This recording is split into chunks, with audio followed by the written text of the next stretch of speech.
सभी लोग कमर सीधी करके बैठेंगे। ध्यान करेंगे। एक साथ एक स्वर में गायत्री महामंत्र का उच्चारण करेंगे।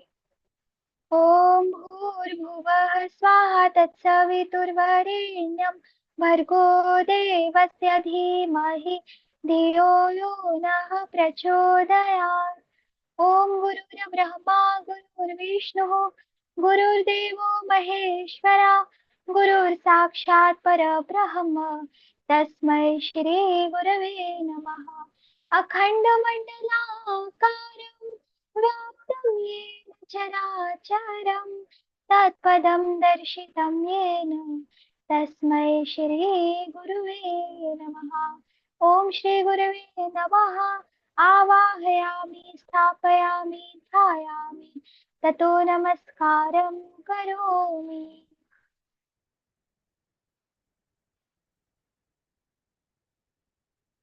आइए आज का सेशन शुरू करते हैं।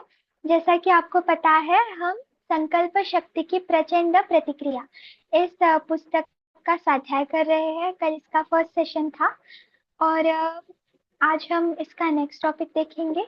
उसके पहले मैं आपको थोड़ी सी समरी बता देती हूँ कल के सेशन की। तो कल हमने देखा था कि संकल्प का अर्थ क्या है और संकल्प हम क्यों करते हैं। तो उसमें गुरुदेव एक स्टेटमेंट कहते हैं कि आवश्यकता को आविष्कार की जननी कहा जाता है। तो जब हम और कहते हैं कि यह मेरे संकल्प क्रिया शक्ति में तन्मयता की प्रतिष्ठा का नाम है। यह मेरा संकल्प है, इसका अर्थ है कि अब मैं इस कार्य में प्राण मन और समग्र शक्ति के साथ संलग्न हो रहा हूँ। तो इससे हम यही समझते हैं कि हम कभी भी कुछ कोई भी संकल्प लेते हैं तो संकल्प लेना इसलिए इम्पोर्टेंट है क्योंकि हम उसे ईश्वर के सामने उनके साक्षी में हम कबूल करते हैं हमें जिस काम के लिए हमें संकल्प लेना है। तो उसके लिए हमारे प्राण, हमारा मन, हमारा तन और साथ में ईश्वरीय शक्ति उस काम को पूर्ण करने के लिए जुड़ जाती है। और जैसे कि गुरुदेव कहते हैं कि आवश्यकता को आविष्कार की जननी कहा है। तो जैसे ही हम देखते हैं कि जब भी किसी चीज की आवश्यकता होती है तो इंसान नए नए तरीके ढूंढता है, नए नए तरीकों से आवश्यकता को पूर्ण करने में जुट जाता है और उसी दौरान कुछ नए नए आविष्कार भी हो जाते हैं। उसमें हमने एग्जाम्पल देखा था जिल्द साज से महान वैज्ञानिक, जो कि स्टोरी थी माइकल फैराडे जी की। अ, हम सभी को पता है ये एक महान साइंटिस्ट जिन्होंने इलेक्ट्रोमैग्नेटिक इंडक्शन और इलेक्ट्रोलिसिस के बहुत सारे कंसेप्ट दिए हैं। आज भी उनके लॉज हम सब पढ़ते हैं। तो उनकी कल हमने स्टोरी पढ़ी थी कि उनको साइंस के प्रति इतनी ज्यादा रुचि थी कि वो जिस बुक बाइंडिंग शॉप में काम करते थे वहां जो बुक्स आती थी वो उनको छुप छुप के पढ़ा करते थे। और एक दिन जब उनको पता चला कि रॉयल केमिकल सोसाइटी द्वारा हैम्फी डेबी जी का भाषण होने वाला है तो उन्होंने अपने मालिक से छुट्टी लेकर वो भाषण को वो अटेंड करने गए। और जब उन्होंने उस भाषण को अटेंड किया उनको वो इतना अच्छा लगा कि उन्होंने तब के तब उसके नोट्स बना लिए। उन्होंने जो बताया उनको उन्होंने एक फॉर्मेट में लिख लिया और हैम्फी डेबी जी को उन्होंने दिखाया। तो हैम्फी डेबी जी बहुत ज्यादा खुश हुए, प्रसन्न हुए और उन्होंने उनसे मांगा कि बताओ तुम क्या चाहते हो, मैं तुम्हारे लिए क्या कर सकता हूँ। तो उन्होंने एक सेकंड का भी पॉज न लेते हुए अपनी इच्छा को जाहिर किया और बोला कि आप मुझे अपने यहाँ काम के लिए रख लीजिए, चाहे वो कोई भी काम हो मैं हंसी खुशी कर लूंगा। इससे पता चलता है कि उनकी साइंस के प्रति उनकी रुचि कितनी थी। तो जैसे ही उन्होंने रख लिया उनको काम में तो एक दिन ऐसा समय आया जो कहते हैं ना चेंजिंग मोमेंट था उनके लाइफ का। जब हैम्फी डेबी जी एक सोल्यूशन पर काम कर रहे थे और उसे कंटिन्यू स्टर करना था, विदाउट रुककर उसे स्टर करते रहना था और उनको तभी कुछ इम्पोर्टेंट काम आ गया। तो उन्होंने ये जिम्मेदारी किसे दी? माइकल फैराडे को दी।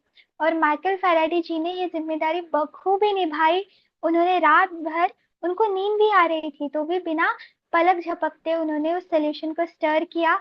और सुबह जब हैम्फी डेबी जी अपना काम खत्म करके आए तो उन्हें उन्होंने उनकी मेहनत देखी, उनकी लगन देखी और तब उन्होंने ठान लिया था कि ये जो व्यक्ति है वो कुछ भी कर सकता है, वो नया आविष्कार भी कर सकता है। तो उन्होंने उनके सामने एक प्रपोजल रखा कि तुम रोज मुझसे थोड़े थोड़े कॉन्सेप्ट सीखा करो विज्ञान के, साइंस के। और ऐसे ही वो मन लगाकर सीखते गए। और एक दिन उन्होंने इलेक्ट्रोलिसिस, इलेक्ट्रोमैग्नेटिक इंडक्शन, ऐसे बड़े बड़े कंसेप्ट उन्होंने डिस्कवर किए, इन्वेंट किए, सॉरी। और उनके लॉज उन्होंने बताए। तो आज भी हम साइंस में जब उनको पढ़ते हैं तो उनको एक रिकग्निशन देते हैं कि ये लॉ इन्होंने इन्वेंट किया है या डिस्कवर किया है। तो इससे पता चलता है कि इंसान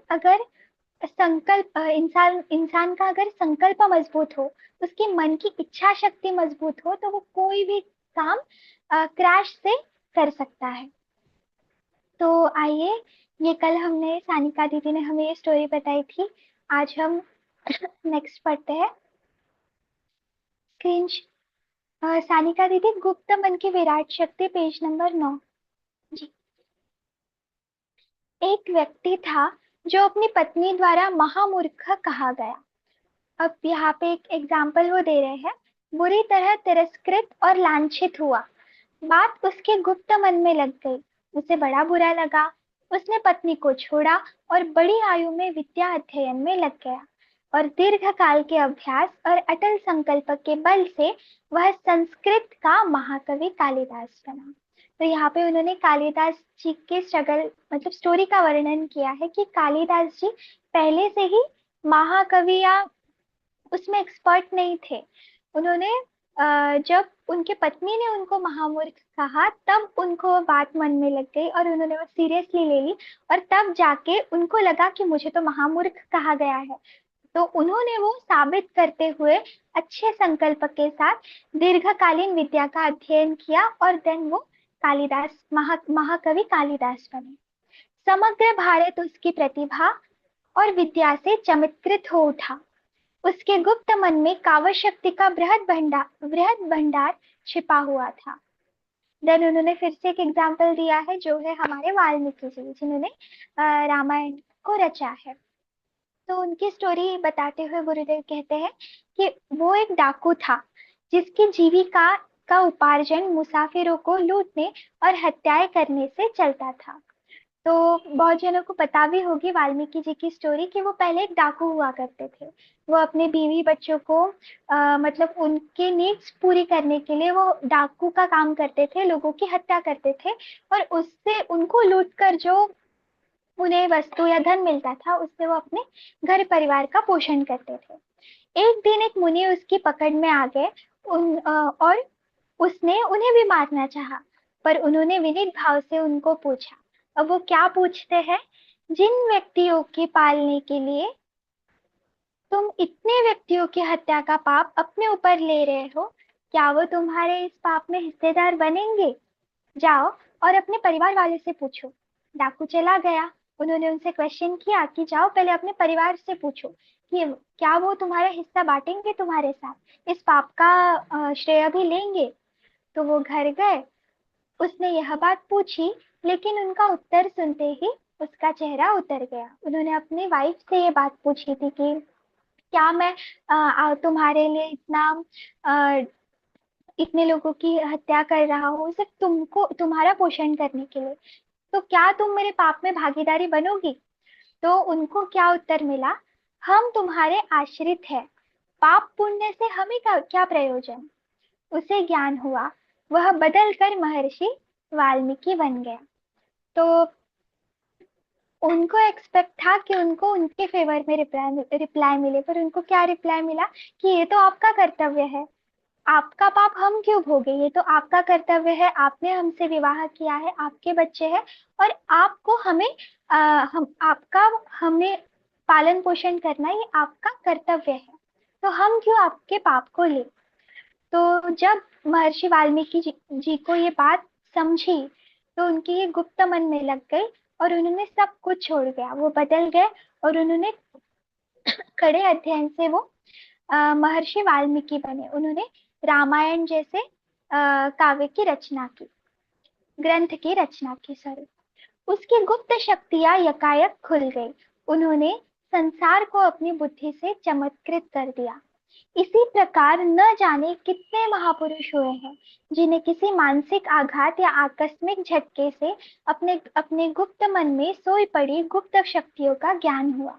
उनके जीवन का पृष्ठ बदला और वे अपने गुणों से संसार को चमत्कृत विस्मित कर गए। तो गुरुदेव कहते हैं कि ऐसे बहुत सारे एग्जाम्पल्स हैं जो पहले से ही परफेक्ट नहीं थे। जैसे वो कहा जाता है ना, जब माँ के पेट से बच्चा जन्म लेता है तो वो परफेक्ट नहीं होता, वो धीरे धीरे सीखता है, धीरे धीरे समझता है। और ये भी जरूरी नहीं है कि अगर कुछ साल पहले कोई व्यक्ति बहुत बुरे काम करता था, बहुत बुरी संगति में था, बहुत बड़ी आदतों में बुरी आदतों में था, तो वो व्यक्ति बाद में अच्छा नहीं बन सकता, अच्छे काम नहीं कर सकता। ये बिल्कुल गलत है, क्योंकि हमने जितने भी एग्जाम्पल्स दिखे हैं उनमें हमने देखा है कि पहले वो व्यक्ति गलत संगतों में थे, पहले वो व्यक्ति बुरी आदतों में थे, पर बाद में जब उनको रियलाइज हुआ तब उन्होंने संकल्प लेकर अपने आप को बदला और अच्छे कार्य के लिए खुद को प्रेरित किया। आगे बढ़ते हैं। आप में भी असाधारण गुप्त शक्तियों, मन, शरीर, आत्मा की असंख्य शक्तियों का भंडार छिपा हुआ है। खेद है कि आप अपने को साधारण प्राणी मानते हैं। आप कभी भी ऐसा विचार नहीं करते कि हम में दिव्य और आश्चर्यमयी शक्तियां छिपी पड़ी होगी। सच मानिए, आप शक्तियों के वृहद भंडार हैं। तो इस पैराग्राफ में हमें ये समझने को मिलता है कि हम भी किसी से कम नहीं है, हमारे पास भी वही शक्तियां हैं और सब में इक्वल शक्तियां हैं। पर प्रॉब्लम वहां आती है जब हम उन्हें पहचान नहीं पाते हैं, जब हम उन्हें रियलाइज नहीं करते हैं। हम, जैसे हमने पिछली बुक में देखा था, आत्महीन, हम आत्महीन बनकर रह जाते हैं, इंफीरियर बन के रह जाते हैं और खुद को समझते हैं कि ये हमसे नहीं होगा। पर अगर हम उस शक्ति को जागृत करें, हम अपना कॉन्फिडेंस बढ़ाएं, तो हम जरूर ही अच्छा काम कर सकते हैं। घोड़ों को यदि शारीरिक शक्ति का ज्ञान हो जाए तो वे हमारे वाहन में रहे। हाथी अपनी शारीरिक ताकतों से विश्व को अपने वश में ही कर ले। शेर, चीता, रीछ, भैंसे, बैल, खच्चर इत्यादि पशुओं को अपनी शक्तियों का ज्ञान हो जाए तो वे हम पर राज्य ही करने लगते। जैसे हम आजू बाजू प्राणी देखते हैं बहुत सारे, जैसे सपोज हम बिल्ली देखते हैं तो मैं मेरा ही एग्जांपल देती हूँ। मैं बिल्ली से पहले बहुत डरा करती थी, मुझे ऐसा लगता था बाप रे वो एकदम से आ जाएगी और पता नहीं क्या कर लेगी। पर जब पता चला हम बिल्लियों के पास जाते हैं ना तो वो भी हमसे डरते हैं, वो भी हमसे घबराते हैं। अ, तो उससे पता चलता है कि उनकी ये गुप्त शक्तियां जागृत नहीं है। अगर वो जागृत हो जाए तो वो हम पर हावी हो सकती है। घोड़ों को यदि उनको ज्ञान हो जाए कि उनमें इतना शारीरिक बल है, वो इतने तो तेज दौड़ सकते हैं, तो हमारे वाहन नहीं रहेंगे। और हाथी, हाथी को अगर अपने ताकतों पर भरोसा आ जाए तो कभी वो हम उन्हें अपने वश में नहीं कर पाएंगे। वैसे ही जो बहुत सारे जानवर हैं तो उनको अपनी शक्तियों का ज्ञान नहीं है। अगर उनको जिस दिन अपने शक्तियों का ज्ञान हुआ तो हम पर क्या करने लग जाएंगे, राज्य करने लग जाएंगे। पर भगवान, हम इतने फॉर्चुनेट है कि भगवान ने हमें सोचने और समझने की शक्ति दी है, और इसी सोच और समझने की शक्तियों से हम एनिमल से डिफरेंशिएट होते हैं। तो अगर हमें अपने अंदर की छुपी हुई शक्ति को बाहर जगाना है तो ये बहुत अच्छा मौका है कि एक दृढ़ संकल्प के साथ अपनी शक्तियों को बाहर निकाल कर उस पर चिंतन कर कर उसको हम एग्जीक्यूट करें अच्छे काम के लिए। ये पशु हमारे लिए इतने तेजी से बड़े बड़े बोझ ढोते हैं, भारी काम करते हैं जो मनुष्य नहीं कर सकता।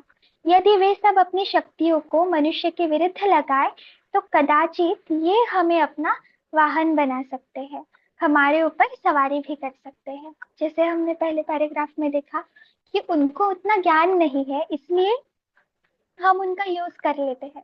अगर उन्हें उतना ज्ञान आ जाए तो वो हम पर हावी हो सकते हैं। जिस प्रकार ऐसे उपयोगी प्राणियों को अपनी शक्ति का ज्ञान नहीं है, ऐसे आपको भी अपनी शक्तियों का पता नहीं है। हम अशक्त हो अंधेरे में भटक रहे हैं, हम रास्ता ढूंढ रहे हैं और पंगु बने हुए हैं। तो गुरुदेव यही हमें कहना चाहते हैं कि हम भी उन प्राणियों से कम नहीं है। क्यों कम नहीं है?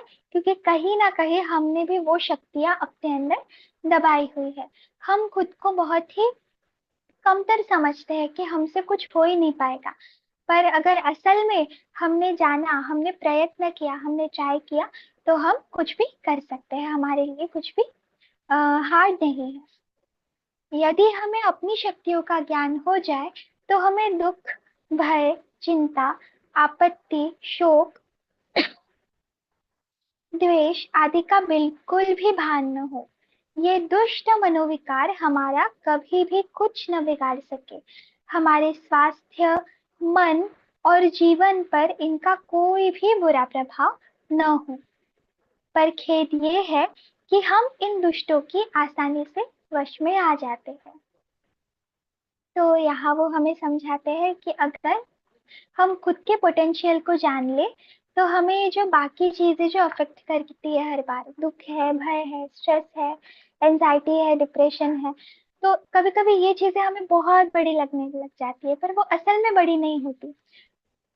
उस समय असल में क्या बड़ा होता है, क्या छोटा होता है? तो हमारा आत्मविश्वास। हम खुद को इतना गिरा लेते हैं कि हमें एनवायरमेंट की जितनी भी ये पूरी जो त्रास देने वाली वस्तुएं, चीजें हैं, वो हमें बड़ी लगने लग जाती हैं।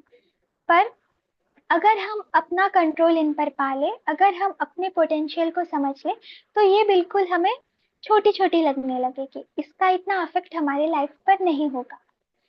खेद यह है कि हम इनके वश में आ जाते हैं और अपना सर्वनाश कर लेते हैं। हम अपना भाग्य बुरा समझ लेते हैं, संसार फीका फीका मालूम होने लगता है, जीवन भार स्वरूप प्रतीत होता है। खेद है कि कभी तो हम ईश्वर पर भरोसा करते हैं, कभी प्रारब्ध को मानने लगते हैं, फिर कभी पुरुषार्थ पुरुषार्थ कहकर गला फाड़ने लगते हैं। हम कभी स्थिर नहीं रहते। हमारा मन सदैव इसी प्रकार डामाडोल रहता है।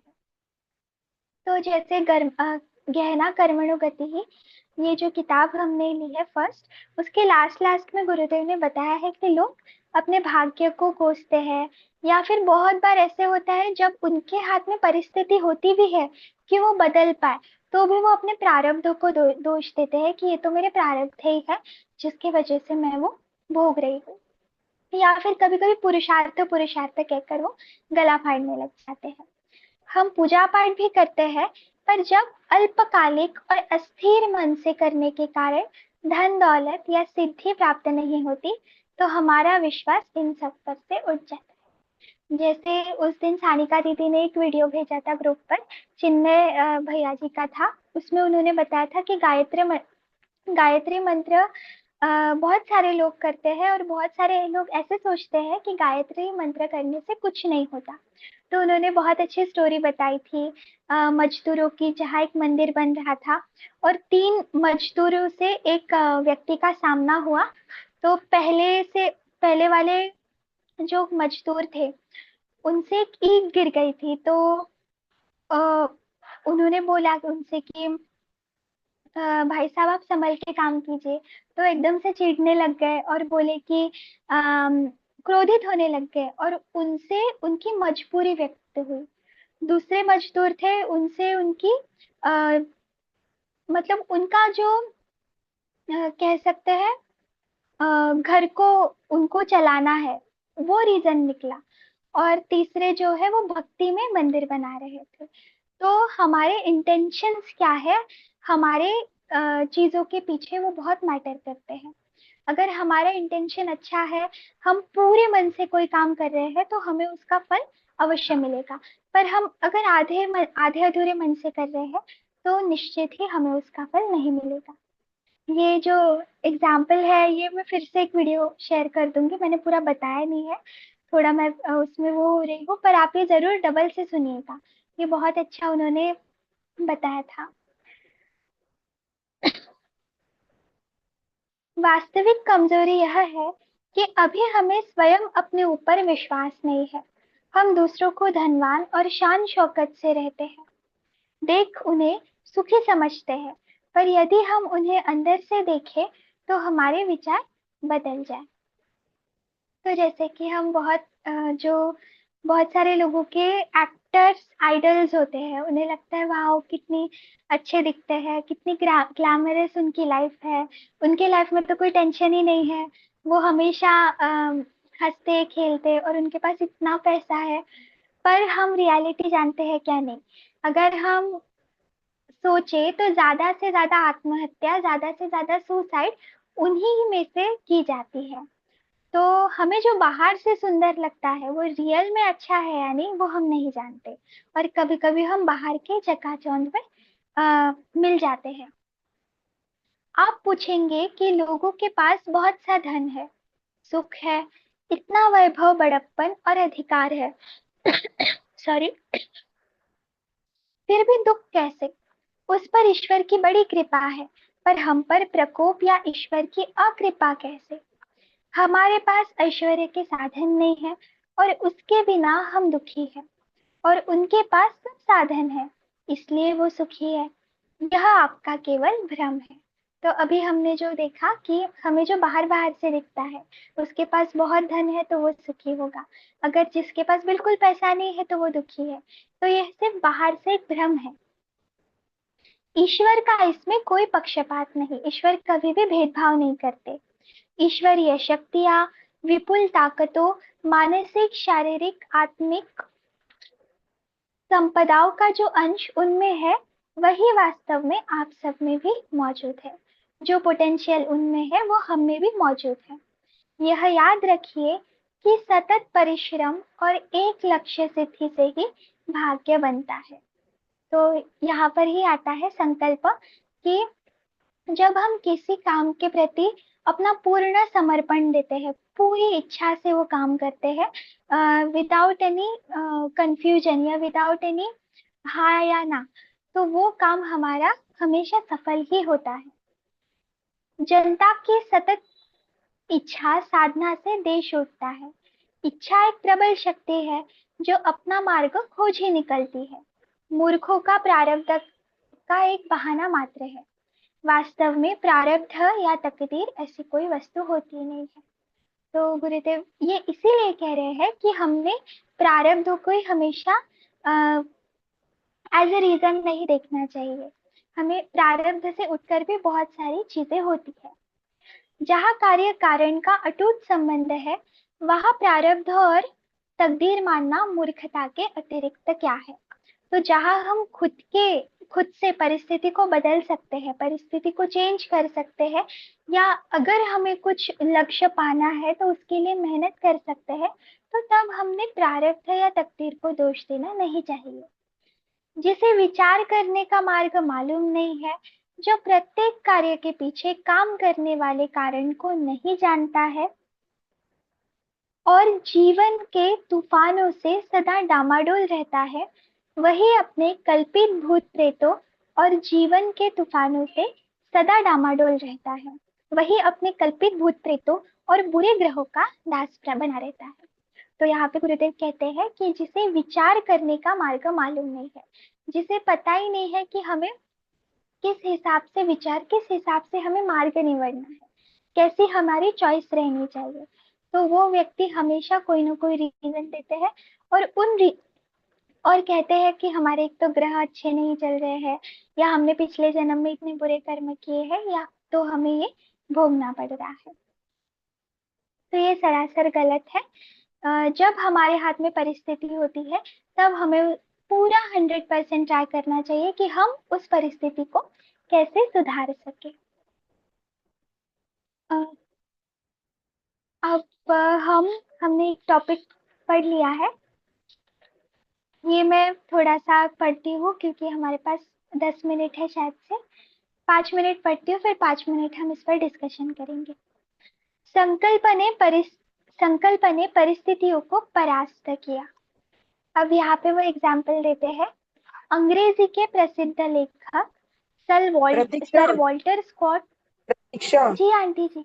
जी आंटी। मुझे ऐसा लगता है कि नया टॉपिक शुरू करने से पहले ना, मतलब फिर वो आधा अधूरा हो जाता है, तो फिर उसी हाँ, टॉपिक के थोड़ा डिस्कशन, 10 मिनट्स बहुत कम होते हैं, सबने थोड़ा थोड़ा बोलना चाहिए। अच्छा ओके आंटी, चलेगा, नो हाँ हाँ। प्रॉब्लम जी। तो हम तो यहीं पहले पे सानी। स्टॉप करते हैं। हाँ, सानिका अपने विचार प्रकट करेगी अभी।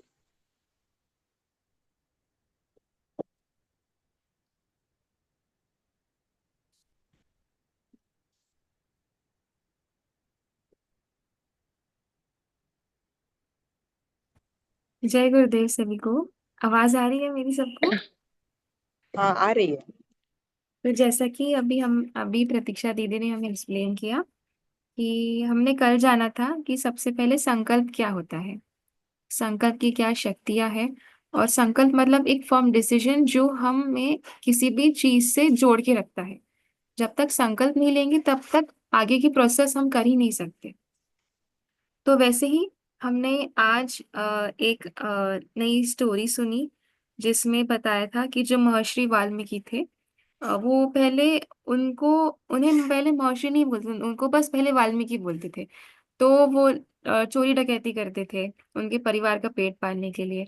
पर धीरे धीरे क्या हुआ कि जब उन्हें पता चला कि ये सब मैं जो कर रहा हूँ उसका आउटपुट मेरे लिए बहुत ज्यादा बुरा होगा, मैंने तो अपने फैमिली के लिए किया, बट मेरी फैमिली ही मुझे ऐसे बोल रही है कि आपको जो सहना है आपको सहना है, हमें तो इससे कोई भी मतलब नहीं है।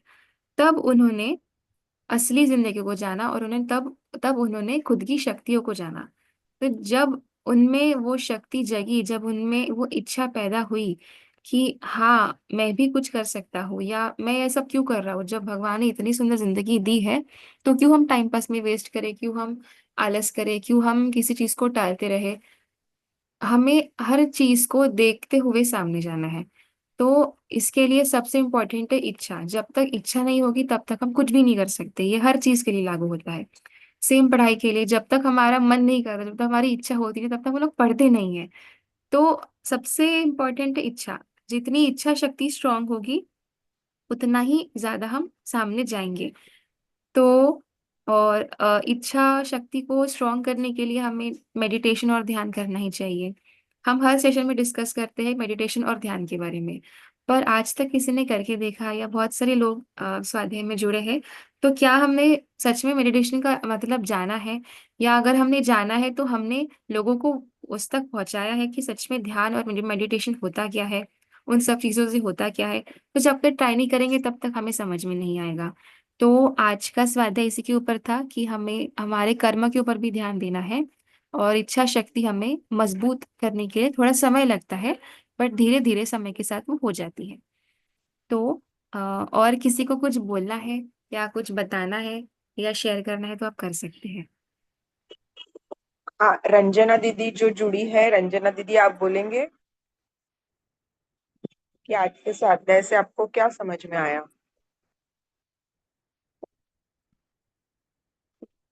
प्रतीक्षा ब्राह्मणकर, अनामिका।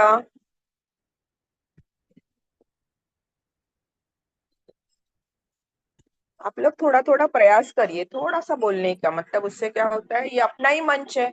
कोई हमको गलत भी हुआ तो कोई कोई कुछ डांटने वाला नहीं है, लेकिन हमारा आत्मविश्वास इससे बिल्डअप होता है। ठीक है। आज मैं भी बोलना चाहूंगी, आज का टॉपिक बहुत ही ज्यादा अच्छा था कि हम एक आत्मा है, ये हमारी आत्मा का मतलब यात्रा है। ये इस जन्म में हमने ये वाला कॉस्ट्यूम लिया है, और हमारी आत्मा हमारे शरीर को, मतलब ये शरीर हमारा क्या है, एक कॉस्ट्यूम है, उसमें ये आत्मा आई है, और ये आत्मा जो है ये इस जन्म में कुछ अनुभव लेने आई है। तो उसी घर में हमारा जन्म होता है जहां से हमें आगे आध्यात्मिक प्रगति करनी होती है, उसी घर में हमारा जन्म होता है। तो हमें अपने आप को पहचानना है। और अभी जो सानिका ने बताया कि ध्यान, मेडिटेशन जब तक हम नहीं करते तब तक हम अपने आप को नहीं पहचानते। एक बार आपको वो कहानी पता होगी कि एक टाइगर होती है, लेडी टाइगर, और वो गर्भवती होती है, और वो एक जगह से दूसरे जगह जब छलांग मारती है, तो मतलब उसका जो बच्चा है वो इधर ही रह जाता है, वो उधर साइड चली जाती है, ऐसा कुछ होता है।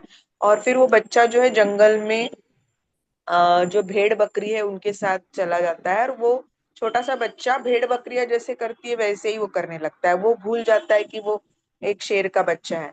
तो फिर जब वो भेड़ बकरी जैसा ही करता है, तो फिर एक बड़ा शेर जब उधर से जाता हुआ दिखता है, तो वो देखता है कि ये तो शेर का बच्चा है, ये कहाँ ये भेड़ बकरियों के जैसा कर रहा है, ये अपने अपने अपने अपने आप को भूल गया है। तो फिर वो उसको अपने साथ लेता है, वो एक पानी का तालाब रहता है उसके पास, उसको लाता है और बताता है कि देख, इसमें देख, मैं और तू एकदम सरीके है, तू शेर है, तू भेड़ बकरी नहीं है।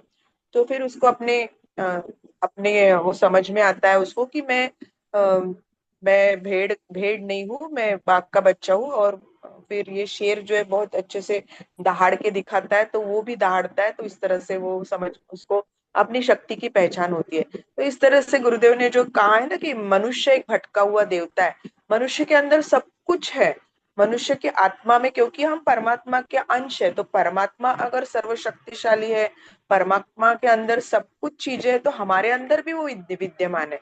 लेकिन हम अपने आप को भूल गए हैं। और ये क्यों भूल गए हैं? कि हमारे अंदर काम है, क्रोध है, लोभ है, मोह है और अहंकार है। तो इसकी जो परत है ना हमारी आत्मा के ऊपर, बहुत सालों से हम अपने आप को शरीर समझने लगे हैं। और हम अपने आप को हमेशा शरीर समझते हैं, लेकिन हम शरीर है ही नहीं, हम तो आत्मा है, आत्मा की यात्रा चल रही है।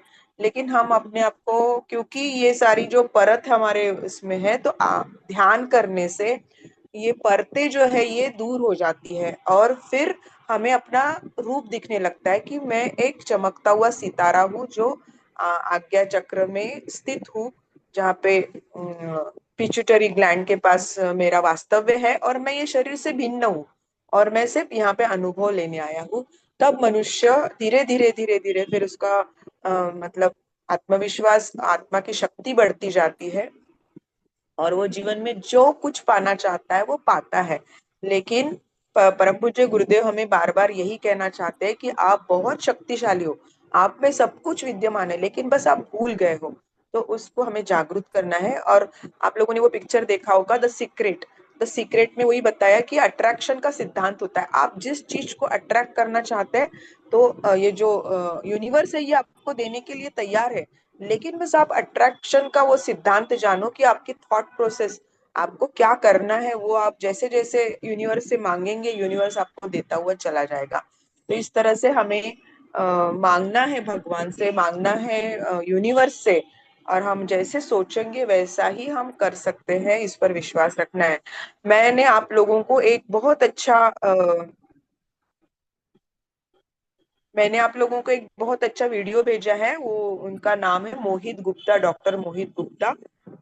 वो आप जरूर देखिए, वो ब्रह्म कुमारीज में है, और वो एक हार्ट सर्जन है। और उन्होंने इतना सुंदर उनका एक एग्जाम्पल उसमें बताया है कि वो मतलब 2001 में उनका मेडिसिन में तो एमडी हो गया था, लेकिन उनको सर्जन होना था, हार्ट का सर्जन। और उसके लिए सिर्फ पांच सिर्फ ये थी, 5 सीट थी। उनको बहुत कठिन लग रहा था, तो उनकी माँ ने उनको कहा कि ये 5 सीटों में से तुम्हारी एक सीट बिल्कुल पक्की है, ऐसा तुम जान लो, और उसी पे फोकस करो। तो वो बोलते हैं मैं इतना बिजी था, लेकिन रात को पढ़ता था, मेहनत भी मैंने बहुत की, और फिर वो उन्होंने उस जगह को पा लिया, और वो हार्ट के सर्जन है बहुत। तो आप जरूर उनको सुनना, मैंने आपको सबको वीडियो भेजा है ग्रुप में। तो चलिए शांति पाठ करते हैं। प्रतीक्षा, आप शांति पाठ करो।